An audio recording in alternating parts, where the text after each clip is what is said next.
আসসালামু আলাইকুম রহমতুল্লাহ। সুপ্রিয় চাকরি প্রত্যাশী ভাই ও বোন, আশা করি আপনারা সকলে ভালো আছেন, সুস্থ আছেন। আমি শাহিন স্যার প্রত্যেককে স্বাগত জানাচ্ছি আমাদের সাধারণ জ্ঞানের আজকের আয়োজনে। আপনারা জানেন যে আমরা 1000 প্রশ্ন সলভ করার একটা জার্নিতে আছি এবং সে জার্নির আজকে ষষ্ঠ ক্লাস আপনার জন্য অনুষ্ঠিত হতে যাচ্ছে ইনশাআল্লাহ। এবং পুরো ক্লাস জুড়ে আমি শাহিন স্যার আপনার সাথে আছি এবং আজকে আমরা প্রশ্ন যে 1000 প্রশ্ন আমাদের টার্গেট, তার মধ্যে 210 পর্যন্ত যাব। আজকে আমরা 210 পর্যন্ত প্রশ্ন সলভ করব এবং টোটালি 35টা প্রশ্ন আমরা সলভ করব। তাহলে দেরি করব না, আপনারা কেমন আছেন, কোথা থেকে দেখছেন এগুলো জানান। আর সাথে সাথে যেটা করবেন যে প্রথমে বলি, ক্লাস শেষে আপনি একটা হিসাব আমাকে দিবেন যে এই 35টি প্রশ্নের মধ্যে কয়টি প্রশ্ন আপনি পেরেছেন।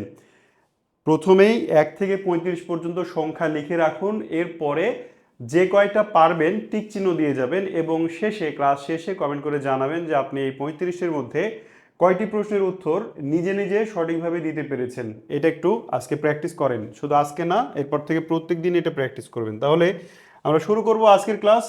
আজকে আমরা 176 থেকে 210 নাম্বার পর্যন্ত প্রশ্ন সলভ করবো ইনশাল্লাহ এবং যথারীতি আপনার জন্য পর্যাপ্ত এবং প্রয়োজনীয় ব্যাখ্যা অবশ্যই থাকবে। তাহলে দেরি না করে শুরু করে দিই। আজকের প্রথম প্রশ্ন, প্রাচীনকালে সমতট বলতে বাংলাদেশের কোন অংশকে বোঝানো হতো? প্রাচীনকালে সমতট বলতে বাংলাদেশের কোন অঞ্চলকে বোঝানো হতো? দেখেন, চাকরির পরীক্ষায় গুরুত্বপূর্ণ একটা টপিক হচ্ছে বাংলার প্রাচীন জনপদ। এখান থেকে প্রশ্ন একটা না একটা থাকবেই, সুতরাং আমরা প্রত্যেকটা ক্লাসে এখান থেকে একটা করে প্রশ্ন রাখছি। তার ধারাবাহিকতায় আজকে আমি সমতট থেকে প্রশ্ন রেখেছি। সমতট এটা কি বগুড়া, দিনাজপুর, ঢাকা, ময়মনসিংহ, সিলেট অঞ্চল, নাকি নোয়াখালী ও কুমিল্লা? আপনারা 176-এর ঘ অ্যান্সার দিয়েছেন অনেকেই। 176-এর ঘ অ্যান্সার, তার মানে বলছেন যে এটা কুমিল্লা, নোয়াখালী। হ্যাঁ, রাইট অ্যান্সার। দেখেন, বাংলাদেশের আমি পূর্ব অঞ্চলটা আজকে আরেকবার একটু আঁকাই। এটা হচ্ছে বাংলাদেশের, মনে করেন, সিলেট অঞ্চল। এটা সিলেট অঞ্চল হলে এইখানে বাংলাদেশের একটু খাঁজ কাটা আছে, মোটামুটি ধরে নেন এটা বাংলাদেশ, যদিও এখানে এখানে মোটামুটি সমান। তো আমরা গতদিনে দেখেছিলাম আরেকটা ক্লাসে যে এই অংশটা হচ্ছে হরিকেল, তাই না? এই অংশটা দেখেছিলাম হরিকেল, ঠিক এটাও ছিল হরিকেল, আবার এটাও ছিল হরিকেল। এই হরিকেলের ঠিক কাছে এই জায়গাটা কুমিল্লা এবং নোয়াখালী। এই জায়গাটা কি? কুমিল্লা এবং নোয়াখালী। এই জায়গাটাকে বলা হচ্ছে সমতট। ঠিক আছে, এইটা এইটা হচ্ছে সমতট। তাহলে মনে রেখেন, সমতট বলতে বর্তমান বাংলাদেশের কুমিল্লা এবং নোয়াখালী ওই অঞ্চলটা বোঝায়। ময়নামতি বিহার, শালবন বিহার যে এলাকায়, সেটা হচ্ছে সমতটের অন্তর্ভুক্ত ছিল। পরের প্রশ্নে চলে যাব। পাহাড়পুরের বৌদ্ধ বিহারের নির্মাতা কে? বাংলাদেশের পাহাড়পুরে বাংলাদেশের সবচেয়ে বড় বৌদ্ধ বিহার সেটি হচ্ছে পাহাড়পুর বৌদ্ধ বিহার, যেটি নওগাঁয় অবস্থিত, নওগাঁ জেলায় অবস্থিত। এই নওগাঁর পাহাড়পুরের যে বৌদ্ধ বিহার, যার অপর নাম হচ্ছে সোমপুর বিহার, এটি প্রাচীনকালে বৌদ্ধ শিক্ষা কেন্দ্র ছিল পাল আমলে। তো এই বৌদ্ধ বিহারটি কে নির্মাণ করেছিলেন? রামপাল, ধর্মপাল, চন্দ্রপাল, নাকি আদিসুর? এটা হচ্ছে পরের প্রশ্ন। অনেকবার এসছে এই প্রশ্নটা বিভিন্ন পরীক্ষায় এবং আরও অনেকবার হয়তো আসবে। 177 বি আনসার দিয়েছেন অনেকেই, বা প্রায় সবাই, ধর্মপাল। হ্যাঁ, এটি হচ্ছে ধর্মপাল। তাহলে আমাদের পাহাড়পুরের যে বৌদ্ধ বিহার, সেটির নির্মাতা ছিলেন ধর্মপাল। এই ধর্মপাল, আমরা পড়েছি যে পাল বংশের শ্রেষ্ঠ শাসক হচ্ছেন ধর্মপাল। মনে রাখবেন এই প্রশ্নটা। পরের প্রশ্নে চলে যাব। পরের প্রশ্নে আমাদের জন্য অপেক্ষা করছে যে প্রশ্নটি, সুলতান ই আজম, এটা একটা উপাধি। সুলতান ই আজম, আজম শব্দের অর্থ, এই আজম শব্দের অর্থ হচ্ছে বড়, বড় বা শ্রেষ্ঠ। ঠিক আছে, আজম শব্দের অর্থ হচ্ছে শ্রেষ্ঠ, মানে নিজেকে শ্রেষ্ঠ সুলতান বা সুলতানি আজম হিসেবে ঘোষণা করেছিলেন কে? দেখেন, মধ্যযুগের বিভিন্ন শাসক আমরা দেখি যে নিজেই নিজের উপাধি বা পদবি নিজে ধারণ করেন। কেউ বলেন নিজেকে রাজাধিরাজ, কেউ বলেন মহারাজা, কেউ বলেন সুলতানি আজম, হ্যাঁ, কেউ নিজেকে শাহেন শাহ, এরকম, কেউ শামস উদ্দিন, এরকম উপাধি ধারণ করেছেন। তো সুলতানি আজম উপাধি কে ধারণ করেছেন? 178-এর বি বলেছেন অনেকেই। রাইট অ্যান্সার হচ্ছে 178-এর বি বা শামস উদ্দিন ইলতুৎমিশ। দিল্লিতে যখন মোহাম্মদ ঘুরির আক্রমণের মাধ্যমে তরাইনের দ্বিতীয় যুদ্ধের মাধ্যমে দিল্লিতে মুসলিম শাসন প্রতিষ্ঠিত হয়, মোহাম্মদ ঘুরির মৃত্যুর পরে কুতুবউদ্দিন আইবেক স্বাধীন সুলতান হিসেবে দিল্লির শাসন গ্রহণ করেন। এরপরে কুতুবউদ্দিন আইবেক যখন মারা যান তখন তার জামাতা শামসুদ্দিন ইলতুৎমিশ, যাকে দিল্লি সালতানাতের প্রকৃত প্রতিষ্ঠাতা বলা হয়, সেই শামসুদ্দিন ইলতুৎমিশ ক্ষমতায় এসে নিজেকে সুলতান ই আজম এই উপাধিতে ভূষিত করেন, নিজেই নিজেকে উপাধিতে ভূষিত করেন বা উপাধি ধারণ করেন। ঠিক আছে, শামসুদ্দিন ইলিয়াস শাহ সম্পর্কে আরও যে কয়েকটি প্রশ্ন আসে সেটি একটু বলে দিই। এটা একটা, আরেকটা হচ্ছে যে দিল্লি সালতানাতের প্রকৃত প্রতিষ্ঠাতাকে, তাহলে অ্যান্সার হবে শামসুদ্দিন ইলতুৎমিশ। আবার কুতুব মিনারের নির্মাতাকে, এরকম প্রশ্ন আসলে ওটারও অ্যান্সার হয় ইলতুৎমিশ। আবার ইলতুৎমিশের মেয়ে সুলতানা রাজিয়া ছিলেন মুসলিম বিশ্বের প্রথম মহিলা শাসক, এরকম প্রশ্ন আসে। যাই হোক, প্রাসঙ্গিকভাবে ধারাবাহিক আমরা এই আলোচনাগুলো আবার নিয়ে আসবো। পরের প্রশ্নে চলে যাব। পরের প্রশ্ন হচ্ছে স্মোক, একটা শব্দ SMOG, স্মোক, এটি আসলে কি? স্মোক এটি কি সিগারেটের ধোঁয়া, এটি কি কুয়াশা, এটি কি কালো ধোঁয়া, নাকি দূষিত বাতাস? পরিবেশ সংক্রান্ত একটি প্রশ্ন। মুদ্রা চালু করেন, আখতারুল ইসলাম বলছেন মুদ্রা চালু করেন। হ্যাঁ, অনেক কিছু শামসুদ্দিন ইলতুৎমিশ থেকে আরো অনেক কিছু প্রশ্ন আসে, অনেক কিছু পড়ার আছে, যেগুলো আমরা ধারাবাহিকভাবে বিভিন্ন ক্লাসে পড়বো ইনশাল্লাহ। ঠিক আছে, আচ্ছা, স্মোক মানে কুয়াশা বলেছেন আখতারুল ইসলাম। আর ঘ বলছেন একজন, আমরা একটু দেখি। স্মোক এই শব্দটি দুটি শব্দের সংমিশ্রণ, একটা হচ্ছে SMOK স্মোক, আর আরেকটা হচ্ছে ফগ। এইটার হচ্ছে SMO আর এখানকার জি, এই দুইটা মিলে তৈরি হয়েছে SMOG। তার মানে স্মোক মানে কি? ধোঁয়া, আর ফগ মানে কুয়াশা।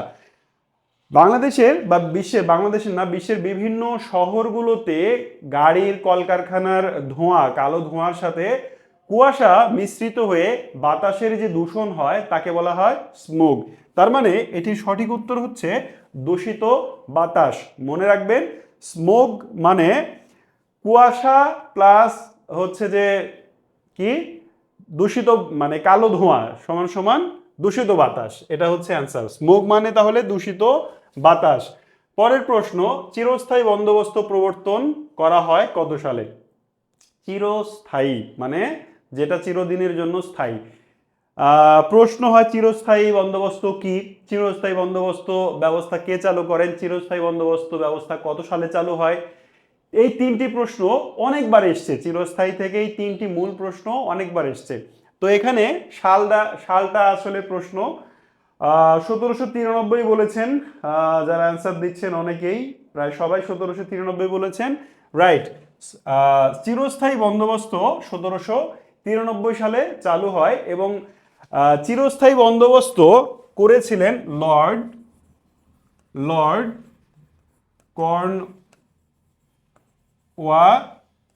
কর্নওয়ালিস। ঠিক আছে, লর্ড কর্নওয়ালিস 1793 সালে এই বাংলা, বিহার এবং উড়িষ্যার ভূমি রাজস্ব ব্যবস্থা হিসেবে চিরস্থায়ী বন্দোবস্ত ব্যবস্থা প্রবর্তন করেন। এর মাধ্যমে জমির মালিকানা চলে যায় জমিদারদের হাতে এবং জমিদাররা কৃষকদের কাছ থেকে জমির খাজনা আদায় বাবদ, মানে অন্যায় অত্যাচারভাবে খাজনা আদায় শুরু করলে কৃষকরা বেকায়দায় পড়ে, বিপাকে পড়ে। সুতরাং চিরস্থায়ী বন্দোবস্ত আমাদের চাকরির পরীক্ষায় অত্যন্ত গুরুত্বপূর্ণ একটা প্রশ্ন। তাহলে মনে রাখবেন, চিরস্থায়ী বন্দোবস্ত হচ্ছে ব্রিটিশদের তৈরি একটি ভূমি রাজস্ব ব্যবস্থা। এটি লর্ড কর্নওয়ালিস 1793 সালে চালু করেছিলেন। আমরা পরের প্রশ্নে চলে যাব। পরের প্রশ্ন হচ্ছে, কোন বিদেশি রাষ্ট্র বাংলা ভাষাকে অন্যতম রাষ্ট্রভাষার মর্যাদা দিয়েছে? এইখানে প্রশ্নটা আসলে প্রশ্নের তথ্য ভুল, প্রশ্নও ভুল, আমাদের জানাও ভুল। যদিও ভুল, তারপরেও এই প্রশ্নটি আমাদের পড়তে হয় এবং বারবার পরীক্ষায় আসে। দেখেন, বাংলা পৃথিবীতে শুধু একটি দেশেরই রাষ্ট্রভাষা। আবার বলি, বাংলা পৃথিবীতে শুধু একটি দেশের রাষ্ট্রভাষা, সেটি হচ্ছে বাংলাদেশ। এ বাইরে পৃথিবীর আর কোনো দেশে রাষ্ট্রভাষা প্রথম, দ্বিতীয়, তৃতীয়, চতুর্থ যততমই বলেন, কোনো দেশে অফিসিয়াল ল্যাঙ্গুয়েজ বাংলা নয়। তবে বিশ্বের বিভিন্ন দেশে বাংলা ভাষাভাষী মানুষ ছড়িয়ে আছে, এজন্য বাংলা ভাষা চালু আছে। এখন তাহলে এই প্রশ্নটি এভাবে আসে কেন? ব্যাপারটা হচ্ছে, সালটা ছিল 2000 সাল, 2002 সাল, ঠিক আছে, 2002 সালের দিকের ঘটনা। সিয়েরা লিওনে রাজনৈতিক অশান্তি চলছিল। জাতিসংঘের শান্তিরক্ষী বাহিনী সেখানে মোতায়েন করা হয়েছিল এবং বাংলাদেশি ফোর্স সেখানে গিয়েছিল শান্তি প্রতিষ্ঠা করতে। এইবার বাংলাদেশি বাহিনীর তদারকিতে সেখানে শান্তি প্রতিষ্ঠিত হয়। বাংলাদেশি সৈন্যবাহিনীর সদস্যদের উত্তম আচরণে, ভালো ব্যবহারে তারা মুগ্ধ হয় এবং মুগ্ধ হয়ে মানে কৃতজ্ঞতা স্বরূপ সম্মান সূচক ওই দেশের রাষ্ট্রপতি, তৎকালীন রাষ্ট্রপতি বলেন যে বাংলাকেও আমরা রাষ্ট্রভাষা হিসেবে মর্যাদা দিব। তো ব্যাপারটা হচ্ছে, ধরে নিলাম যে দিয়েছে রাষ্ট্রভাষা হিসেবে মর্যাদা, কিন্তু সেটা অফিসিয়াল নয়, সেটি হচ্ছে সম্মান সূচক। আমি কি বোঝাতে পেরেছি? সিয়েরা-লিওনে রাষ্ট্রভাষা, দ্বিতীয় রাষ্ট্রভাষা বাংলা বলা হয় এবং অনেকে বলেন যে পৃথিবীতে সিয়েরা-লিওনে বাংলা ভাষায় মানুষ কথা বলে, সিয়েরা-লিওনের মানুষ বাংলা ভাষায় কথা বলে না, ওরা বাংলা জানেই না। দুই একজন হয়তো বাঙালিদের কাছ থেকে, যারা বাঙালি সেনাবাহিনীর অফিসার বা সৈনিক ছিলেন তাদের কাছ থেকে শিখেছে, বাট তারা বাংলা ভাষা জানে না। তো কেন এটা করলো?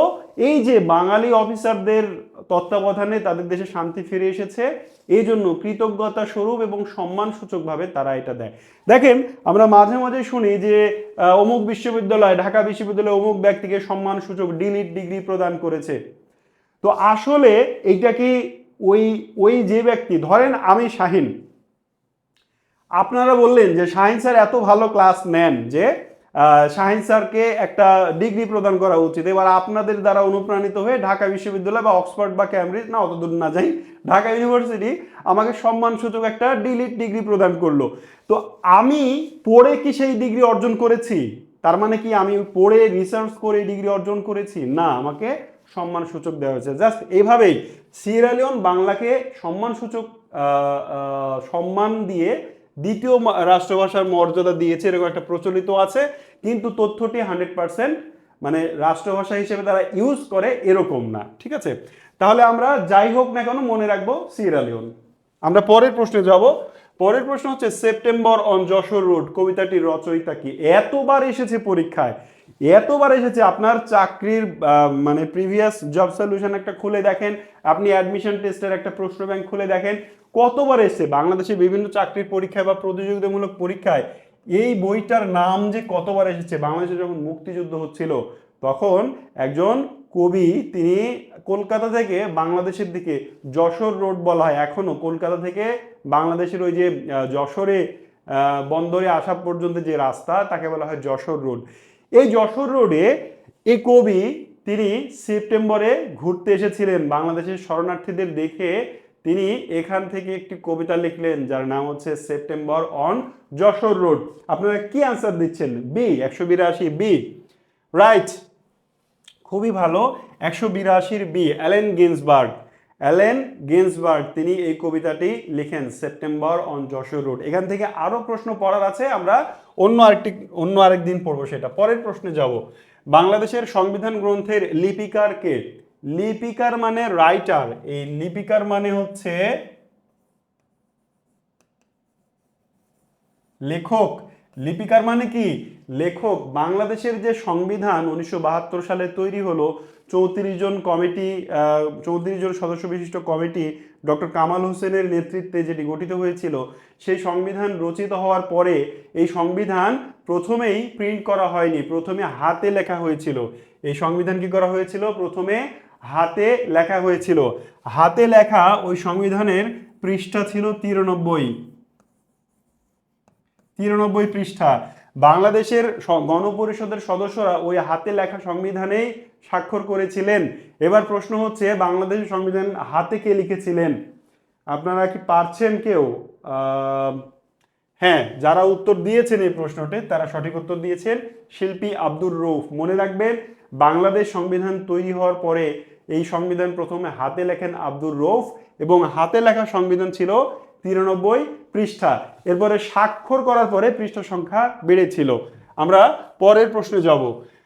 স্ট্র ভোট বলতে কি বোঝায়? দেখেন, নির্বাচনের সময় এইটা কিন্তু অনেক ইম্পর্টেন্ট একটা টপিকে পরিণত হয়, শুধু বাংলাদেশে না, যে কোনো দেশের নির্বাচনের সময় স্ট্র ভোট একটা ইম্পর্টেন্ট ইস্যু বা আলোচনার বিষয়ে পরিণত হয়। তো এই স্ট্র ভোটটা কি আসলে? স্ট্র ভোটটা কি আমি বলি, একটু আইডিয়া দিই, আপনারা সঠিক উত্তর করতে থাকেন। স্ট্র ভোট হচ্ছে, বিশেষ করে আমেরিকার নির্বাচনে এই বিষয়টা অত্যন্ত বেশি দেখা যায়।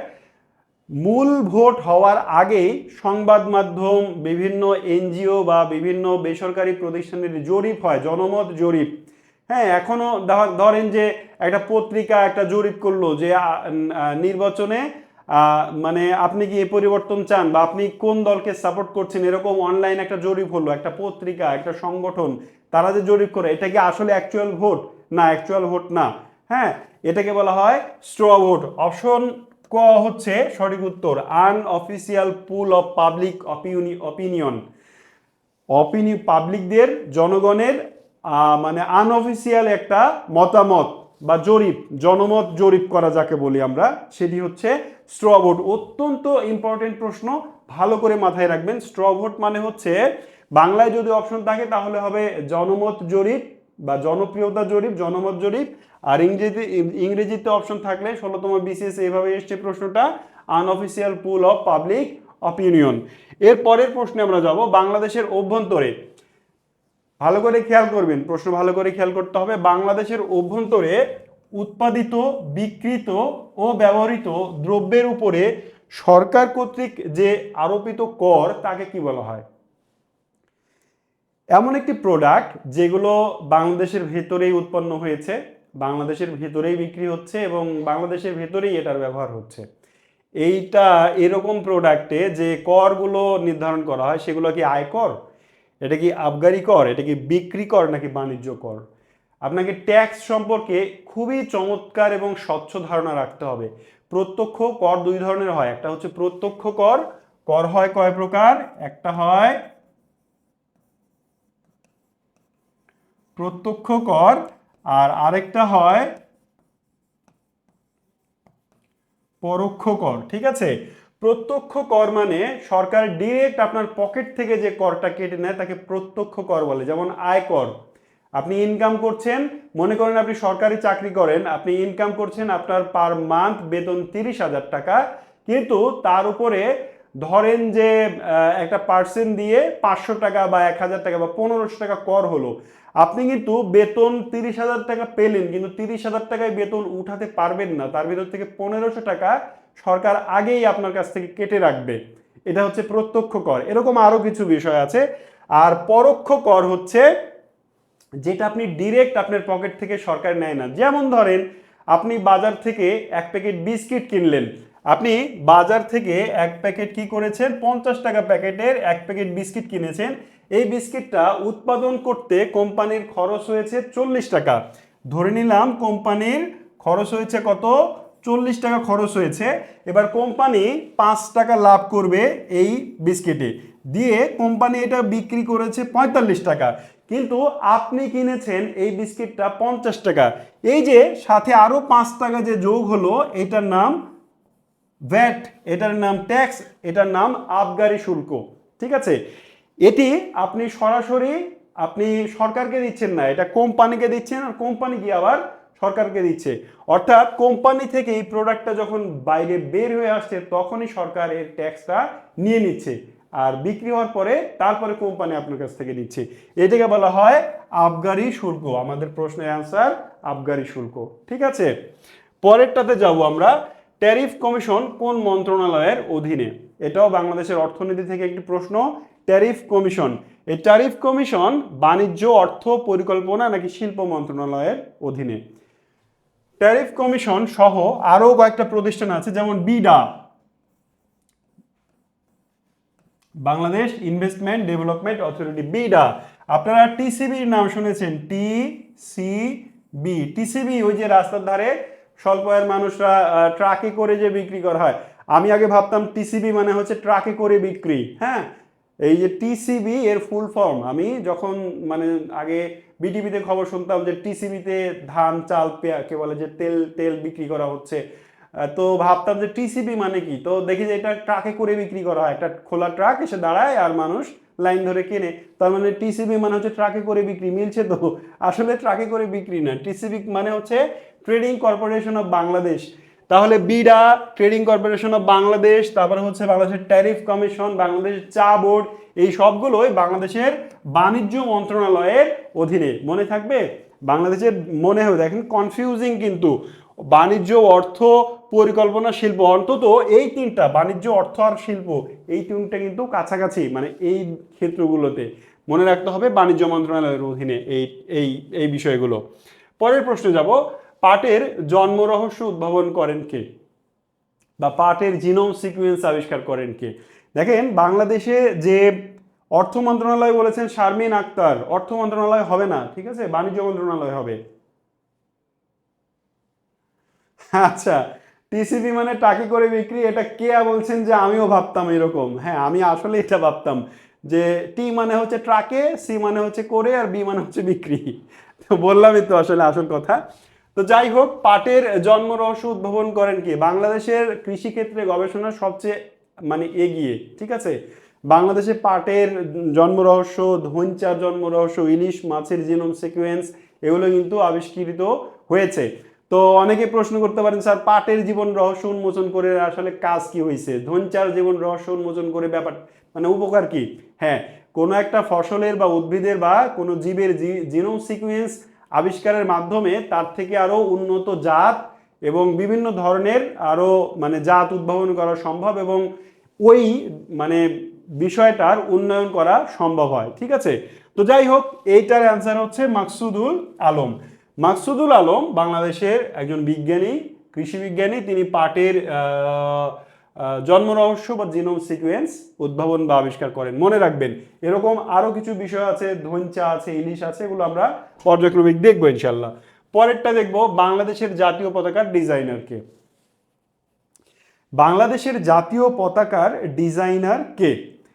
দেখেন, আমি যদি একটা প্রশ্ন নিই, যে যদি বলি যে চাকরির পরীক্ষায় সবচেয়ে বেশি এসছে এমন একটা প্রশ্ন কোনটি, তাহলে তার অ্যান্সার হবে এটি। ওই অ্যালেন গিন্সবার্গ যেটা বললেন ওইটাও হবে, আবার এটাও হবে, মানে যে যে প্রশ্নগুলো সর্বাধিকবার পরীক্ষায় আসে তার মধ্যে একটি প্রশ্ন হচ্ছে এটি, যে বাংলাদেশের জাতীয় পতাকার ডিজাইনার কে?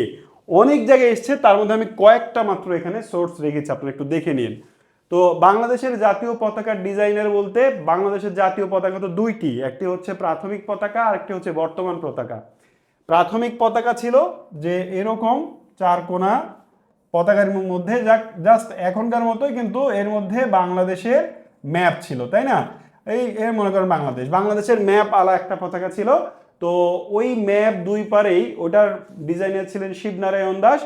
এই ম্যাপ দুই পারে ফুটিয়ে তোলা কষ্টকর বিধায় 1972 সালে কামরুল হাসান এই নতুন পতাকাটির ডিজাইন করেন। তাহলে এর অ্যান্সার হচ্ছে বাংলাদেশের বর্তমান যে জাতীয় পতাকা তার ডিজাইনার কামরুল হাসান। শুধু কামরুল হাসান জাতীয় পতাকারই না, জাতীয় প্রতীকেরও ডিজাইনার কামরুল হাসান।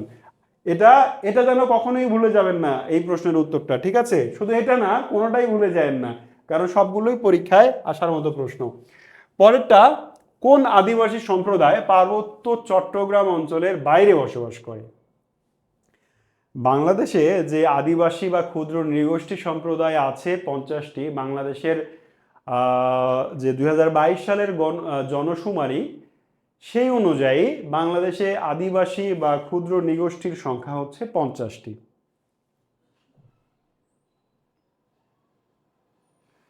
তো এই 50টি আদিবাসীর মধ্যে অধিকাংশই পাহাড়ি অঞ্চলে বসবাস করে, এবং পার্বত্য চট্টগ্রাম অঞ্চলে প্রায় 11 বা 12টা আদিবাসী বসবাস করে, 11 থেকে 12টি।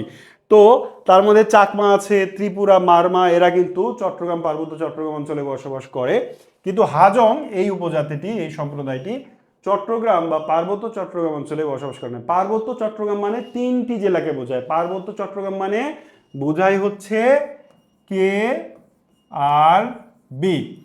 এই কে আর বি মানে পার্বত্য চট্টগ্রাম, কে মানে হচ্ছে খাগড়াছড়ি, কে মানে খাগড়াছড়ি, আর মানে রাঙামাটি, বি মানে বান্দরবান, এই তিনটি জেলাকে একসাথে বলা হয় পার্বত্য চট্টগ্রাম। ঠিক আছে, তো হাজং এই তিনটি জেলায় বসবাস করে না, হাজং বসবাস করে মূলত ময়মনসিংহ,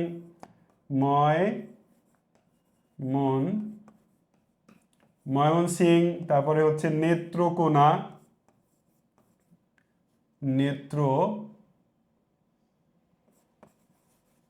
নেত্রকোনা, তারপরে হচ্ছে শেরপুর, এই অঞ্চলে শেরপুর, বাংলাদেশের ময়মনসিংহ, নেত্রকোনা, শেরপুর এই অঞ্চলে মূলত হাজংরা বসবাস করে। পরের প্রশ্নে যাব আমরা, বাংলাদেশের সর্বদক্ষিণের উপজেলার নাম কি? এর আগের একটি ক্লাসে আমরা দেখেছিলাম বাংলাদেশের সর্ব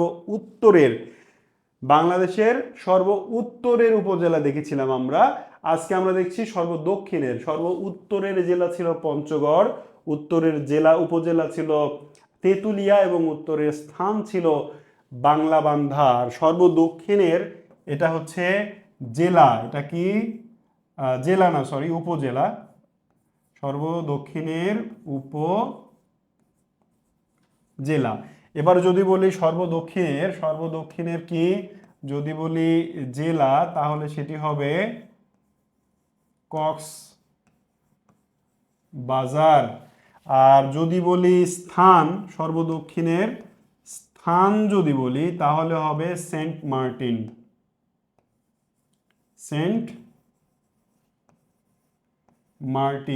যদি অপশনে সেন্ট মার্টিন না থাকে তাহলে হবে ছেড়া দ্বীপ। বাংলাদেশের সর্বদক্ষিণের স্থান কি? যদি অপশনে সেন্ট মার্টিন থাকে তাহলে সেন্ট মার্টিন হবে, যদি সেন্ট মার্টিন না থাকে তাহলে ছেড়া দ্বীপ হবে, যদি সেন্ট মার্টিন ছেড়া দ্বীপ উভয় থাকে তাহলে ছেড়া দ্বীপ হবে। মানে ছেড়া দ্বীপ থাকলে আর সেন্ট মার্টিন হবে না। ঠিক আছে, বাংলাদেশের সর্বদক্ষিণের স্থান মনে রাখবেন। পরের প্রশ্নে যাব, এশিয়ার বৃহত্তম প্রাকৃতিক মৎস্য প্রজনন কেন্দ্র কোনটি? এশিয়ায় একটি নদী আছে, এশিয়া মহাদেশের একটি নদী আছে, যে নদীতে ন্যাচারালি আসলে প্রত্যেকটা নদীতেই প্রাকৃতিকভাবে মৎস্য প্রজনন, মানে মাছ ডিম পাড়ে, বাচ্চা ফোটে, এরকম ব্যাপার হয়। তো একটি নদী আছে যেখানে শুধু মানে বাংলাদেশ না, সারা এশিয়ার মধ্যে সর্বাধিক ওইখানে ন্যাচারালি, হ্যাচারিতে যেমন মানুষ রেণুপোনা উৎপাদন করে, ওই নদীতে ন্যাচারালি বড় বড় কার্প জাতীয় মাছ, রুই, কাতলা, ব্রিগেড, ব্লাড কাপ, গ্রাস কাপ, যাই বলেন না কেন, হ্যাঁ, এই মাছগুলো ওই নদীতে প্রজনন ঘটায় এবং কি করে ডিম পাড়ে। ঠিক আছে, তো এই নদী শুধু বাংলাদেশ না, এশিয়ার মধ্যেই সবচেয়ে বড় এবং তার নাম হচ্ছে হালদা নদী, চট্টগ্রামের নদী হালদা। এই হালদা নদীর আরেকটা বিশেষত্ব হচ্ছে এটি বাংলাদেশের একমাত্র নদী যা বাংলাদেশের সীমানায় উৎপন্ন হয়ে বাংলাদেশেই শেষ হয়েছে, এটি ভারত বা মিয়ানমারে ওখান থেকে আসেনি বা যায়নি। হালদা নদী মনে রাখবেন, হালদা বাংলাদেশের খুবই ইম্পর্টেন্ট নদী চাকরির পরীক্ষার জন্য। পরেরটা হচ্ছে গাবখান চ্যানেল। আমরা একদিন ইংলিশ চ্যানেল মনে হয় পড়েছি, যে ইংলিশ চ্যানেল ব্রিটেন এবং ফ্রান্সের মধ্যে একটি জলপথের নাম হচ্ছে ইংলিশ চ্যানেল, যা উত্তর মহাসাগরকে দক্ষিণ আটলান্টিক এর সঙ্গে যুক্ত করেছে। তো আমাদের বাংলাদেশেও কিন্তু একটা চ্যানেল আছে। ঠিক আছে, এই চ্যানেল মানে টিভি বা রেডিও বা ইউটিউব চ্যানেল না, এই চ্যানেল হচ্ছে জলপথ। এই চ্যানেল কি আসলে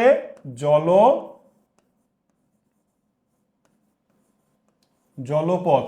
এই চ্যানেল মানে ইউটিউব চ্যানেল না যে সাবস্ক্রাইব করে দিবেন। ঠিক আছে, এটা হচ্ছে জলপথ। তো গাবখান চ্যানেল বাংলাদেশের ঝালকাঠিতে অবস্থিত। এটি ঝালকাঠিকে পিরোজপুরের সঙ্গে যুক্ত করেছে। ঝালকাঠিকে কোথায়? পিরোজপুর জেলার সঙ্গে যুক্ত করার একটা জলপথ, 18 কিলোমিটার দীর্ঘ একটা জলপথ। কেউ কি আছেন আমার ক্লাসে যারা এই গাবখান চ্যানেল দেখেছেন বা এর আশেপাশে বাড়ি ঝালকাঠি বা পিরোজপুর থেকে দেখছেন, এরকম কেউ কি আছেন ক্লাসে? থাকলে একটু জানান আমাকে। ঠিক আছে, কারণ আপনি ডিরেক্ট এই গাবখান চ্যানেল দেখেছেন, এই গাবখান চ্যানেলে গিয়েছেন, হ্যাঁ, আর আমি খালি পড়িয়েছি আর নাম শুনেছি আর ছবি দেখেছি, আমি আসলে কখনো সশরীরে সেখানে যাওয়ার সৌভাগ্য আমার হয়নি। তো একটু জানাবেন কারা আছেন ওই এলাকা থেকে, অথবা দক্ষিণবঙ্গ থেকে কে কে দেখছেন ক্লাস, একটু জানাবেন। পরের প্রশ্ন, প্রশান্ত মহাসাগরের গভীরতম খাদ কোনটি? খুবই ইম্পর্টেন্ট একটি প্রশ্ন। এতবার পরীক্ষায় এসছে এটি। হ্যাঁ, ঝালকাঠি থেকে আছেন হালিমা আক্তার।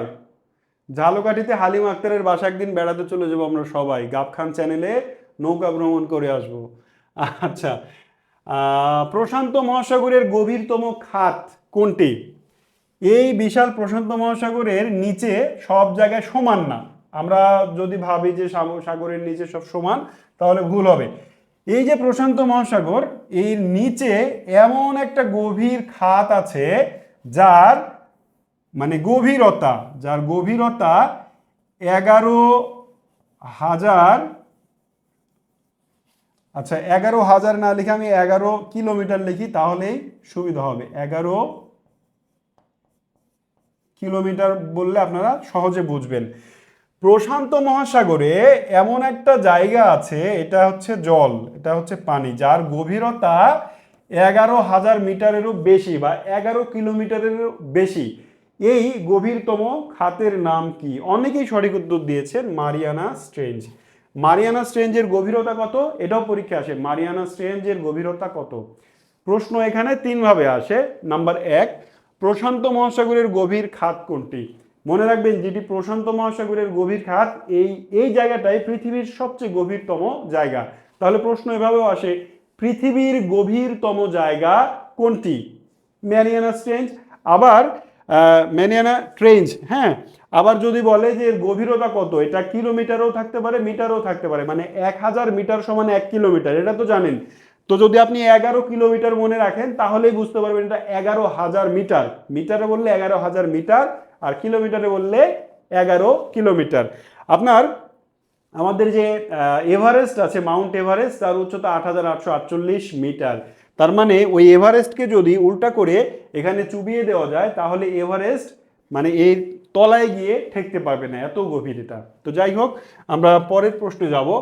পৃথিবীর বৃহত্তম হ্রদ কাস্পিয়ান সাগর কোন মহাদেশে অবস্থিত? কাস্পিয়ান সাগর পৃথিবীর বৃহত্তম হ্রদ।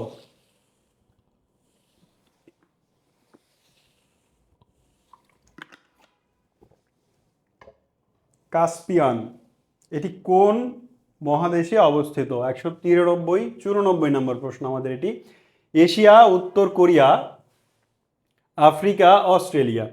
দেখেন, এটি কিন্তু বেবজায় এই প্রশ্নটি এসেছে 2024 সালে। তো এখানে অপশনগুলো আমরা যদি পড়ি, এখানে বলেছে মহাদেশ। তো এখানে মহাদেশের নাম আমরা পাচ্ছি দুইটা, একটা হচ্ছে এটা একটা মহাদেশ, আর হচ্ছে আফ্রিকা। আফ্রিকা একটা মহাদেশ। বাকি দুইটা কিন্তু মহাদেশ না, দুটি দেশের নাম। উত্তর কোরিয়া একটি দেশের নাম, আবার অস্ট্রেলিয়াও একটি দেশের নাম। অস্ট্রেলিয়া নামে পৃথিবীতে কোনো মহাদেশ নাই, মহাদেশ হচ্ছে ওশেনিয়া। তো স্বাভাবিকভাবে ওই দুটি অপশন আমরা বাদ দিয়ে দিতে পারি, বাকি তাহলে এশিয়া আর আফ্রিকার মধ্যে একটা হবে অ্যান্সার, তাই না? এশিয়া মহাদেশ অবস্থিত। মনে রাখবেন, কাস্পিয়ান শুধু বিশ্বের এককভাবে বৃহত্তম হ্রদই নয়, এটি লবণাক্ত ক্যাটাগরিতেও বৃহত্তম হ্রদ। হ্রদ থেকে কয়েকটা ভাবে প্রশ্ন আসে। এখানে জিজ্ঞেস করেছে যে পৃথিবীর বৃহত্তম হ্রদ কাস্পিয়ান সাগর কোন মহাদেশে অবস্থিত। প্রশ্নটি এইভাবেও থাকতে পারত, পৃথিবীর বৃহত্তম হ্রদ কোনটি, বা পৃথিবীর বৃহত্তম লবণাক্ত পানির হ্রদ কোনটি? কাস্পিয়ান সাগর, একই অ্যান্সার হবে, মনে রাখবেন। পরের প্রশ্নে যাই। কোনটিকে ইউরেশিয়ান রাষ্ট্র হিসেবে বিবেচনা করা হয়? কোনটিকে ইউরেশিয়ান রাষ্ট্র হিসেবে বিবেচনা করা হয়? ইউরেশিয়ান মানে কি? ইউরেশিয়ান শব্দটাকে আমরা একটু ভাঙবো, তাহলে বুঝতে পারবো কোনটি। ইউরেশিয়ান মানে হচ্ছে ইউরোপ প্লাস এশিয়া। পৃথিবীতে কয়েকটি রাষ্ট্র আছে যেটি হচ্ছে একই সাথে দুইটি মহাদেশে অবস্থিত। এর মধ্যে একটি হচ্ছে তুরস্ক, যেটির একটা অংশ, বড় অংশ এশিয়া মহাদেশে অবস্থিত, আর অল্প একটু অংশ মানে ইস্তাম্বুল শহরের বসফরাস প্রণালী থেকে উত্তর দিকে বা উত্তর পশ্চিম দিকের অংশটা ইউরোপ মহাদেশে অবস্থিত। মনে করেন এটা তুরস্ক, আর এটা হচ্ছে ইস্তাম্বুল। তো বসফরাস প্রণালী দিয়ে এই পাশেরটা এশিয়া আর এই পাশেরটা ইউরোপ, ঠিক আছে? এই হচ্ছে তুরস্কের অবস্থান। যেহেতু এশিয়া এবং ইউরোপ দুই মহাদেশ মিলে বিস্তৃত, তাই তুরস্ককে বলা হয় ইউরেশিয়ান কান্ট্রি। তো আমি যদি আপনাকে জিজ্ঞেস করি এমন একটি দেশের নাম বলেন যেটা একই সাথে আফ্রিকা এবং এশিয়া মহাদেশ মিলে বিস্তৃত, বলতে পারবেন সেই দেশটার নাম কি? তুরস্ক এশিয়া প্লাস ইউরোপ দুটি মহাদেশ মিলে বিস্তৃত। আর আরেকটি দেশ আছে যেটি একটা অংশ বড় অংশ আছে আফ্রিকা মহাদেশে আর অল্প একটু অংশ আছে এশিয়া মহাদেশে। ওই দেশের নাম কি একটু কমেন্টে জানান তো। ওটাকে বলা হয় আফ্রো এশিয়ান কান্ট্রি। ওটাকে বলা হয় আফ্রো এশিয়ান কান্ট্রি, তবে খুব বেশি প্রচলিত না কথাটা। আমরা পরের প্রশ্নে যাব। ব্ল্যাক ক্যাট কোন দেশের কমান্ডো বাহিনী? কমান্ডো বাহিনী ব্ল্যাক ক্যাট খুবই কুখ্যাতও বলতে পারি, বিখ্যাতও বলতে পারি। এই ব্ল্যাক ক্যাট একটা দেশের, এই চারটি অপশনের মধ্যে একটি দেশ আছে। হ্যাঁ, রাশিয়াও হবে, রাশিয়াও হবে। ওইটা অপশনে কি রাশিয়া ছিল? অপশনে রাশিয়া ছিল না। দেখেন, ইউরেশিয়ান কান্ট্রি শুধু তুরস্ক বা রাশিয়া নয়, আরও দেশ আছে, আজারবাইজান, আর্মেনিয়া, এই দুটি দেশকেও ইউরেশিয়ান কান্ট্রি বলা হয়, কিন্তু খুব বেশি প্রচলিত নয় এগুলা। তুরস্ক যেভাবে মানে ভাইরাল, হ্যাঁ প্রচলিত হচ্ছে, ভাইরাল শব্দটি ইউজ করলে ভালো বুঝবেন। তুরস্ক এই টার্মে যতটা ভাইরাল, রাশিয়া, আজারবাইজান, আর্মেনিয়া এই দেশগুলো অতটা ভাইরাল নয়। আজারবাইজান, আর্মেনিয়া, রাশিয়া এই তিনটি দেশও কিন্তু ইউরেশিয়ান কান্ট্রি। হ্যাঁ, তারপরে হচ্ছে আফ্রো এশিয়ান বললাম যেটা, সেটা কি পেরেছেন? সেটার অ্যান্সার কাউকে দিতে দেখলাম না আমি। সেটা হচ্ছে মিশর। হ্যাঁ, আচ্ছা, ব্ল্যাক ক্যাট কোন দেশের কমান্ডো বাহিনী? অনেকেই সঠিক উত্তর দিয়েছেন ইতিমধ্যে। এটির ভারতের বিখ্যাত বলেন আর কুখ্যাত বলেন, কমান্ডো বাহিনী হচ্ছে ব্ল্যাক ক্যাট। আমরা পরেরটাতে যাব। দালাই লামা কোন দেশের নাগরিক? দালাই লামা তিনি একজন বৌদ্ধ ধর্মের ধর্মগুরু এবং তিনি যে দেশের নাগরিক সে দেশের আসলে একই সাথে রাজনৈতিক নেতাও। তো এই দেশটার নাম না বললে আসলে আলোচনা করা যাচ্ছে না। তিনি আসলে তিব্বতের নাগরিক। দালাই লামা তিব্বতের ধর্মগুরু এবং রাজনৈতিক নেতার প্রাতিষ্ঠানিক নাম হচ্ছে দালাই লামা। দালাই লামা কিন্তু কোনো ব্যক্তির নাম নয়, ঠিক আছে? এটি একটি পদের নাম। দালাই লামা কোনো ব্যক্তির নাম নয়, বরং এটি একটি সম্মানসূচক পদের নাম। তো এই দালাই লামা 1959 সালটি ছিল 1959। দালাই লামা তিব্বত থেকে 1959-এ কি করেন? ভারতে পালিয়ে আসেন। ভারতে পালিয়ে আসেন।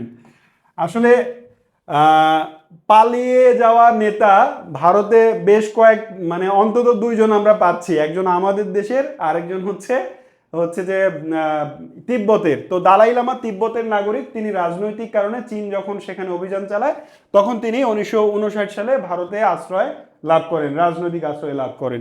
পরের প্রশ্নে যাব আমরা। হাইফা কোন দেশের সমুদ্র বন্দর?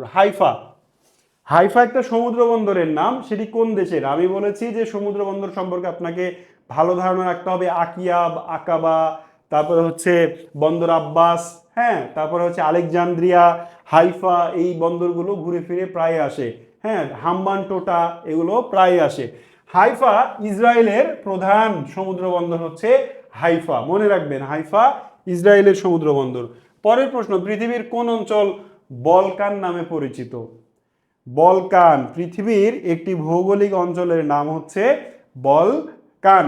তো এই বলকান অঞ্চল নামে পরিচিত উত্তর পশ্চিম ইউরোপ নাকি দক্ষিণ পূর্ব ইউরোপ, অথবা উত্তর পশ্চিম আফ্রিকা নাকি উত্তর পশ্চিম এশিয়া? বলকান অঞ্চলটি কোথায় অবস্থিত? বলকানের পাশাপাশি আমরা আরও কিছু মানে ভৌগোলিক এলাকার নাম জানি, যেমন বাল্টিক অঞ্চল, যেমন কি বলে স্ক্যান্ডিনেভিয়ান অঞ্চল, হ্যাঁ, ককেশাসিয়ান অঞ্চল, বলকান অঞ্চল, বাল্টিক অঞ্চল, তারপরে হচ্ছে একটা কি বললাম, স্ক্যান্ডিনেভিয়ান অঞ্চল, হ্যাঁ, নর্ডিক অঞ্চল। এই সবগুলো কিন্তু এশিয়া কি বলে ইউরোপ মহাদেশে অবস্থিত। যে কয়টা অঞ্চলের নাম বললাম এগুলো ইউরোপ মহাদেশে অবস্থিত। আরেকটি অঞ্চল, ভৌগোলিক অঞ্চলের নাম ল্যাটিন আমেরিকা। আরেকটি ভৌগোলিক অঞ্চলের নাম ক্যারিবিয়ান মানে দ্বীপপুঞ্জ। আরেকটি ভৌগোলিক অঞ্চলের নাম হচ্ছে দক্ষিণ পূর্ব এশিয়া। এইভাবে বলকান কোথায়? এর আনসার হচ্ছে দক্ষিণ পূর্ব ইউরোপ, দক্ষিণ পূর্ব ইউরোপ।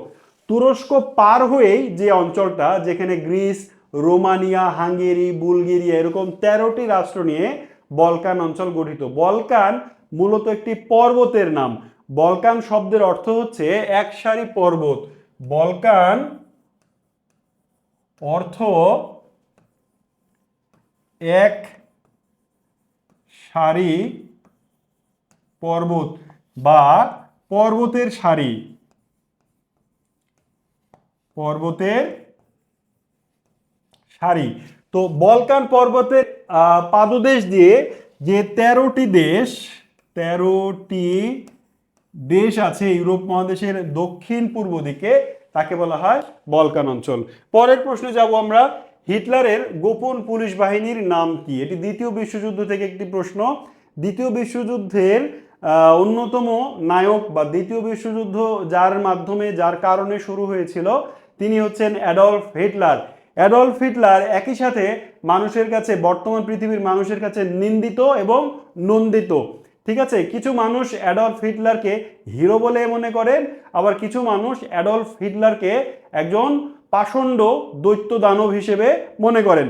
আপনি কি মনে করেন? আপনার কাছে কি অ্যাডলফ হিটলার কি একজন হিরো? মানে যদি খালি ইস্যু এটা হয় যে অ্যাডলফ হিটলার ইহুদি নিধন করেছিলেন এই জন্য আমার কাছে হিরো, তাহলে এটা গ্রহণযোগ্য নয়। ঠিক আছে, মানে ব্যাপারটা যদি এরকম হয় যে তার যে কারেজ, তার যে সাহস, তার যে সাহসিকতা, তার যে অদম্য ইচ্ছা শক্তি, এর কারণে যদি আপনার কাছে হিরো হয় তাহলে সেটা অ্যাকসেপ্টেবল। কিন্তু তিনি ধর্মীয় পরিচয়ে যাই হোক না কেন একটি গোষ্ঠীকে হত্যা করেছেন, 60 লক্ষ মানুষকে, এই কারণে যদি আপনার কাছে সে হিরো হয় তাহলে বুঝতে হবে আপনার মধ্যেও সে পাশবিকতা আছে। ঠিক আছে, আমি ওইদিকে যাব না। ব্যাপার হচ্ছে যে অ্যাডলফ হিটলারের গোপন একটা পুলিশ বাহিনী ছিল, তার নাম হচ্ছে গেস্টাপো। খুবই ইম্পর্টেন্ট, এই প্রশ্নটি প্রায় পরীক্ষায় আসতে দেখা যায়। পরের প্রশ্নে যাব। পরের প্রশ্ন হচ্ছে বাংলাদেশ জাতিসংঘের কততম সদস্য রাষ্ট্র? বাংলাদেশ 1974 সালে, সালটি ছিল 1974। সালটি কত ছিল? 1974 এবং তারিখ ছিল 17 সেপ্টেম্বর।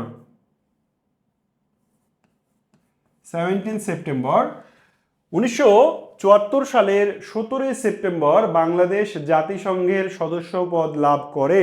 এবার প্রশ্ন হচ্ছে বাংলাদেশ জাতিসংঘের কততম সদস্য? 20, 120, 25, 40 নাকি 36? আপনারা উত্তর দিচ্ছেন কি সেটা একটু দেখে নিই। হ্যাঁ, আপনারা প্রায় অনেকেই সঠিক উত্তরই দিয়েছেন। অ্যান্সারটা হচ্ছে 136। বাংলাদেশ 1974 সালে, আর 1974 সালের কয় তারিখ? 17 সেপ্টেম্বর। তারিখটাও মনে রাখবেন, সালটাও মনে রাখবেন। 17 সেপ্টেম্বর জাতিসংঘের 136তম সদস্য হিসেবে সদস্যপদ লাভ করে বা যোগ দেয়। পরের প্রশ্নে যাব। কোন চুক্তির মাধ্যমে ইইসি প্রতিষ্ঠা লাভ করেছিল? ইইসি মানে হচ্ছে ইউরোপিয়ান, ইইসি মানে কি? ইইসি মানে হচ্ছে ইউরোপিয়ান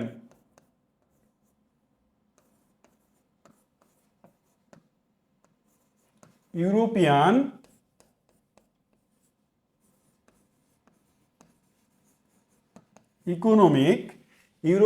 ইকোনমিক, সি মানে হচ্ছে কাউন্সিল না, এখানে সি মানে হচ্ছে কমিউনিটি।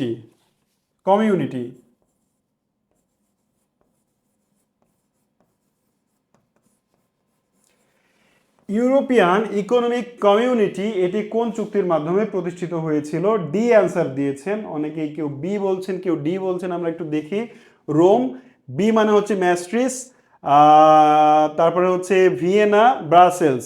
যারা রোম উত্তর দিয়েছেন তারা সঠিক উত্তর দিয়েছেন। ইউরোপিয়ান ইউনিয়ন কয়েকটি পর্যায়ে, কয়েকটি ধাপে গঠিত হয়, তার অন্যতম একটি ধাপ ছিল এই রোম চুক্তি। এর আগে আমরা হচ্ছে যে সেনজেন চুক্তি পড়েছি। ইউরোপিয়ান ইউনিয়নের সেনজেন হচ্ছে ভিসাবিহীন প্রবেশাধিকার চুক্তি। আমরা ইউরো পড়েছি, ইউরোপিয়ান ইউনিয়নের একক মুদ্রা। আর আজকে আমরা পড়লাম রোম চুক্তি। এটি ইউরোপিয়ান ইউনিয়নের ইকোনমিক যে কমিউনিটি ছিল, সেই কমিউনিটি গঠিত হয়েছিল রোম চুক্তির মাধ্যমে। আচ্ছা, পরেরটা হচ্ছে ওপেক গঠিত হয় কত সালে? আমরা ওপেক থেকে গত ক্লাসে একটি প্রশ্ন পড়েছিলাম যে ওপেকের সদর দপ্তর কোথায়। সদর দপ্তর তো লাগবেই, সাথে লাগবে এর প্রতিষ্ঠাকাল, সাথে লাগবে বর্তমান সদস্য। এই বর্তমান সদস্য এটা তো চেঞ্জেবল, এটা তো সাম্প্রতিক, সুতরাং সাম্প্রতিকের মধ্যে আপনাকে পড়ে রাখতে হবে, কারণ যে কোনো সংগঠনের সদস্য কমতে পারে, বাড়তেও পারে। তাহলে এই OPEC organisation of the petroleum exporting countries, মানে বিশ্বের তেল রপ্তানিকারক দেশগুলোর একটি সংগঠন, যেটি 1960 সালে প্রতিষ্ঠিত হয়েছিল, যার সদর দপ্তর অস্ট্রিয়ার ভিয়েনায় অবস্থিত। মনে আছে নিশ্চয়ই। পরের প্রশ্নে আমরা যাব, বিশ্বের সর্ববৃহৎ তেলের রিজার্ভ রয়েছে কোন দেশে? একবারে কোটি টাকা দামের একটা প্রশ্ন, ঠিক আছে।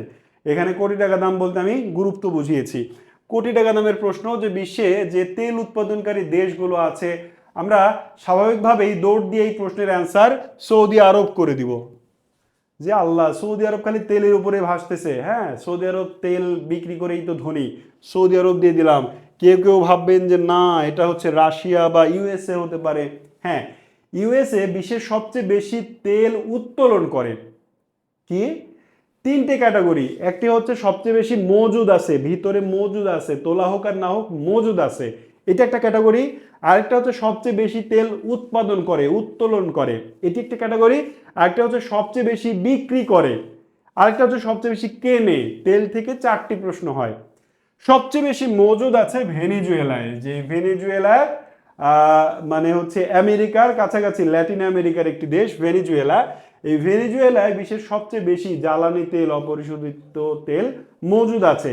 আর সবচেয়ে বেশি তেল উত্তোলন করে আমেরিকা, সবচেয়ে বেশি বিক্রি করে সৌদি আরব, আর সবচেয়ে বেশি কেনে আমেরিকা।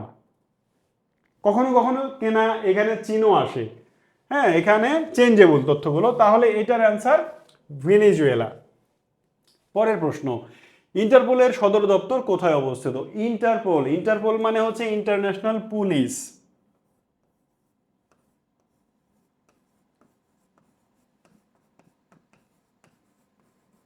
ইন্টারন্যাশনাল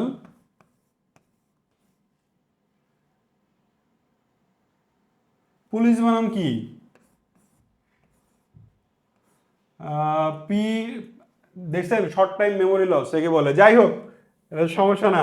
হ্যাঁ, কখনো কখনো আমরা খুব জানা জিনিস ভুলে যাই। একটা ছোট্ট গল্প বলি। একবার ক্লাস 4-এ পড়ি, তখন আমি ক্লাস 4-এ যখন পড়ি, তখন যে আমি ছিলাম সেকেন্ড বয়, আর ফার্স্ট বয় যে সে আমাকে বলছে, মানে কোনো কিছু একটা বানান জানতে চাইছে। আমি বলছি যে মানে বানানের মধ্যে খ ছিল। হ্যাঁ, খ ছিল। তো সে আমাকে বলছে খ কেমন যেন।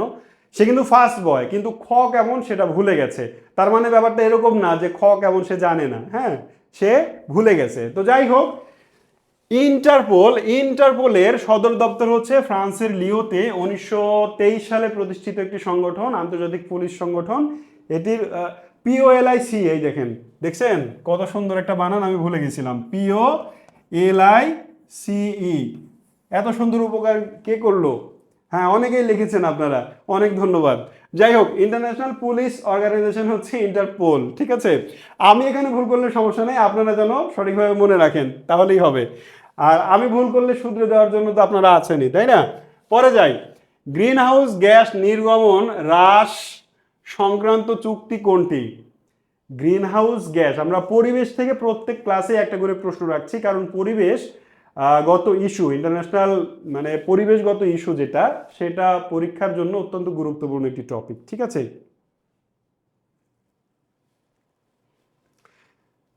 আপনাদেরকে এই স্লাইডেও দেখতে সমস্যা হচ্ছে? সমস্যা তো হওয়ার কথা না। আচ্ছা দেখেন, গ্রিন হাউস গ্যাস নির্গমন কি বলে হ্রাস সংক্রান্ত চুক্তি কোনটি?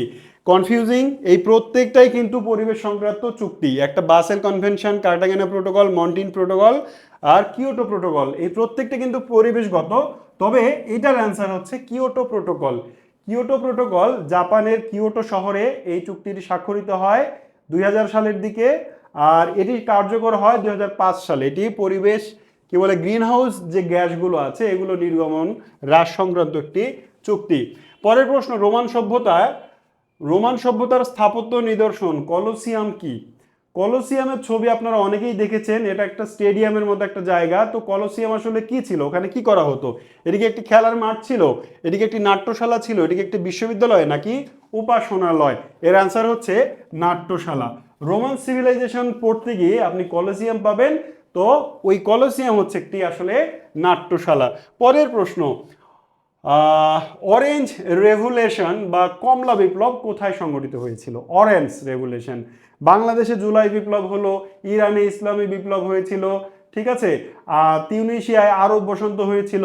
তো এরকম আরেকটি বিপ্লবের নাম হচ্ছে অরেঞ্জ বিপ্লব বা কমলা বিপ্লব। এটি কোথায় হয়েছিল? যুক্তরাষ্ট্রে, ইউক্রেনের, জার্মানিতে নাকি পূর্ব ইউরোপে? এটির অ্যান্সার হচ্ছে ইউক্রেনে। ইউক্রেনে 2004 সালের ঘটনা। 2004 সালে ইউক্রেনে ওই সময় যিনি ক্ষমতাশীল প্রেসিডেন্ট ছিলেন উনি নির্বাচন করেন। নির্বাচনে ব্যাপক কারচুপির অভিযোগ পাওয়া যায় এবং এই অভিযোগের প্রেক্ষিতে যিনি বিরোধী দলের নেতা ছিলেন তার যে প্রতীক, দলীয় প্রতীক, সেই দলীয় প্রতীকের রং ছিল অরেঞ্জ, ঠিক আছে। তো তার সমর্থকরা, বিরোধী দলের যে নেতা তার সমর্থকরা অরেঞ্জ কালারের টি শার্ট, প্ল্যাকার্ড, পতাকা নিয়ে রাজধানী, ইউক্রেনের রাজধানীতে বিপ্লব করেন। এই জন্যে এটাকে বলা হয় অরেঞ্জ রেভুলেশন। পরের প্রশ্নে যাব। 109, আল জাজিরা কোন দেশের সংবাদ মাধ্যম বা টেলিভিশন চ্যানেল? আল জাজিরা পৃথিবীর যত বিখ্যাত সংবাদ মাধ্যম বা টিভি চ্যানেল আছে তার মধ্যে প্রথম সারিতে আছে আল জাজিরা। এই আল জাজিরা কোত্থেকে প্রচারিত হয়, কোন দেশ ভিত্তিক? এটি কিন্তু অনেক গুরুত্বপূর্ণ একটি প্রশ্ন। এটি কি জার্মানি থেকে, দুবাই থেকে, কাতার থেকে নাকি জর্ডান থেকে প্রচারিত হয়? কাতার থেকে বলেছেন, প্রায় সবাই বলছেন কাতার থেকে। রাইট, কাতার থেকে আল জাজিরা তাহলে কাতার ভিত্তিক একটি টেলিভিশন চ্যানেল।